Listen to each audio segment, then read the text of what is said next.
Halo guys, kembali lagi dengan saya Kalima Sada dari Akademi Kripto. Di video kali ini kita akan membahas video dengan judul pengenalan blockchain teknologi di balik cryptocurrency. Saya yakin bahwa hampir semua teman-teman di sini, saya bilang mungkin 95% itu not in it for the tech. Artinya apa? Artinya teman-teman di sini hanya ingin memperoleh keuntungan. Hanya ke sini karena potensi cuan. Saya yakin teman-teman itu tidak memahami atau belum memahami mengenai teknologi blockchain itu sendiri. Padahal teknologi blockchain memang sangat luar biasa, sangat revolusioner.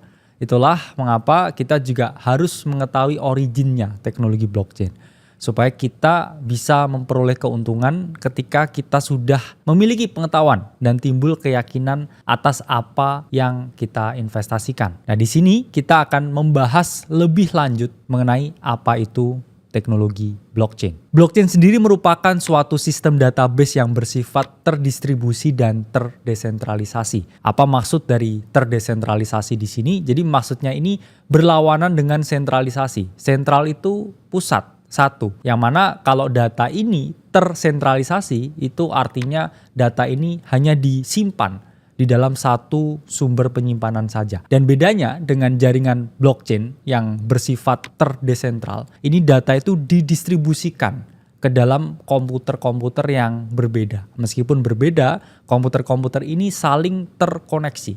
Itulah kenapa disebut interkoneksi.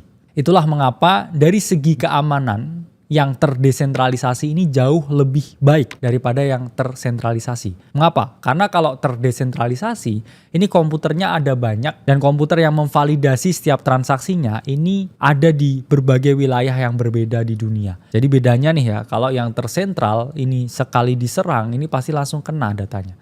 Tapi kalau yang terdesentral ini banyak sekali yang mengamankan, yang memvalidasi transaksi. Jadi komputernya ini ada banyak. Jadi lebih sulit untuk diserang daripada ini hanya satu. Nah, setiap transaksi tersebut disimpan dalam masing-masing blok.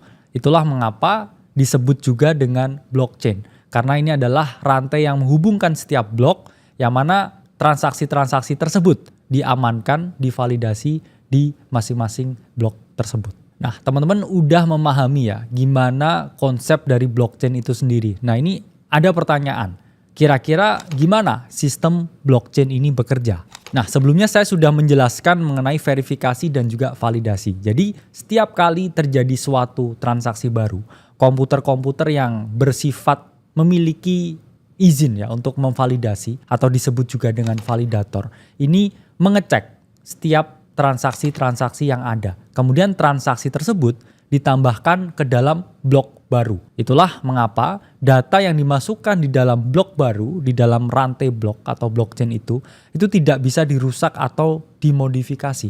Karena apa? Karena kalau mau merubah sesuatu di dalam rantai blok itu kita harus merubah atau merusak keseluruhan rantainya.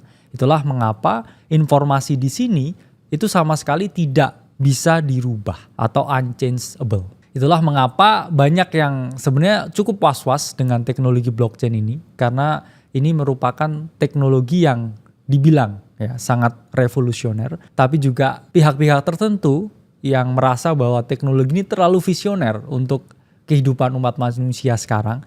Ini dianggap ahead of its time sehingga adopsi cryptocurrency sampai sekarang kita mengetahui masih banyak pro dan kontra di setiap negara yang ada. Tapi kalau kita ngomongin masalah keamanan, ini jauh lebih baik. Dan kalau kita mau membangun society yang baik, kita juga harus berpikir ya, gimana kita membuat dan melakukan transaksi keuangan yang tidak hanya cepat, namun juga kita berharap sangat aman. Karena memang cyber security threat ini menjadi topik yang sangat hangat di dunia modern sekarang. Bayangkan ya kalau kita bertransaksi apapun, tapi tidak aman, ya, privasinya tidak terjaga, dan bahkan ada kemungkinan bahwa dana yang kita miliki ini diambil dari hacker ya, atau pihak-pihak yang kurang bertanggung jawab. Untuk memastikan jaringan tersebut bisa berjalan dengan lancar, pasti ada suatu yang namanya mekanisme. Jadi mekanisme ini merupakan kesepakatan dalam jaringan yang disepakati oleh para stakeholder di dalam jaringan ini untuk tetap menjaga sistem jaringan ini bisa beroperasi.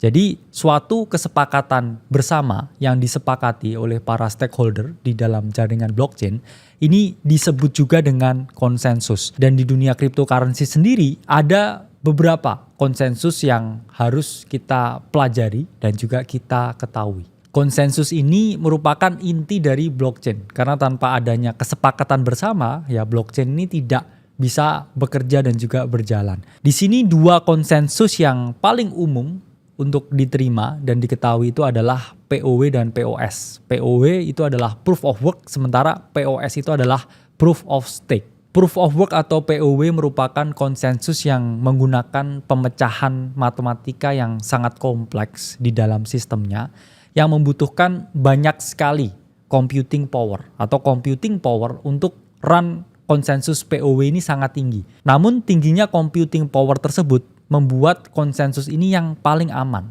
Kenapa? Karena membutuhkan tenaga komputasi atau computing power yang cukup tinggi untuk menjalankan konsensus ini. Sementara kebalikannya, proof of stake atau POS ini yang jauh lebih ringan karena para validator ini hanya butuh ya untuk stake koin mereka sehingga mereka bisa melakukan delegasi atas tugas yang mereka miliki. Konsep delegasi ini akhirnya memungkinkan untuk didelegasikan ya tugas untuk memvalidasi ini ke orang lain. Jadi POW ini sistem yang sangat aman tapi butuh tenaga yang tinggi atau computing power yang tinggi untuk di-run. Sementara POS ini yang jauh lebih ringan dan juga bisa didelegasikan. Meskipun blockchain ini merupakan teknologi masa depan yang membuat segala transaksi ini menjadi minim manipulasi dan jauh lebih transparan, namun kita menghadapi masalah utama dalam pengembangan teknologi blockchain ini, yaitu adalah masalah skalabilitas. Berbagai jaringan besar seperti Bitcoin dan juga Ethereum saat ini hanya mampu memproses beberapa transaksi per detik saja. Itulah mengapa pengembangan blockchain ini membutuhkan sinergi dari berbagai pihak, bukan hanya pihak internal dari para pengembang, namun juga dari eksternal, yaitu para regulator. Karena ketika teknologi blockchain ini bisa berkembang dengan cepat dan akan terus berkembang melahirkan inovasi baru tanpa adanya regulasi yang memadahi, yang bisa mengayomi teknologi terbarukan ini, maka kita tidak akan bisa melihat industri ini jalan lebih jauh lagi. Itulah mengapa dibutuhkan sinergi antara pihak internal dan juga eksternal untuk memastikan teknologi blockchain ini bisa berhasil sampai masa yang akan datang. Jadi kita nggak hanya lihat dari perspektif untung rugi ya, cuan atau enggak.